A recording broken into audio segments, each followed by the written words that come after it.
question si on doit utiliser des VSM pour identifier les coulots ou les contraintes de capacité dans une production. Et ma réponse est non, et j'aimerais m'en expliquer. Pour mieux comprendre, je propose de regarder une analogie avec le monde des projets, des portefeuilles de projets. Donc prenons par exemple le cas d'un portefeuille de projet de développement de nouveaux produits. Nous avons dans ce portefeuille quelque part une contrainte de capacité qui est peut-être un des services qui a plus de charge de travail que les autres et qui est donc soit la contrainte de capacité ou le point de contrôle de ce portefeuille.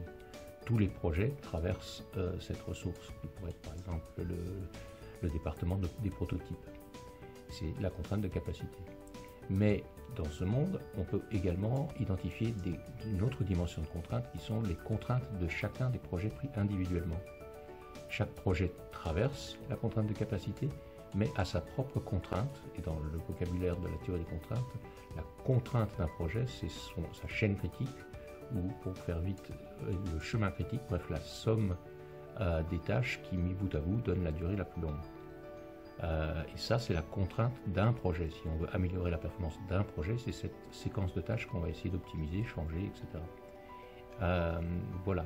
Et si on reporte cette analogie dans le monde de la production, en fin de compte, les VSM vont être très utiles pour améliorer la performance d'un produit en particulier. Ils sont faits pour ça et ils le font très bien, donc nous utilisons souvent des VSM et ça permet effectivement d'améliorer la performance de la production de ce produit en éliminant toutes les pertes de temps et autres gaspillages.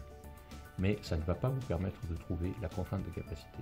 Pour ça, il faut identifier les plus grosses files d'attente dans l'usine et vous verrez de très nombreuses vidéos sur notre chaîne YouTube sur comment on fait ça. Donc voilà, la VSM est particulièrement puissante pour améliorer les performances d'un produit, un produit après un autre, mais nous ne vous aidons pas à trouver la contrainte de capacité. J'espère que ça vous a aidé à mieux comprendre cette question qui m'est souvent posée. Merci beaucoup.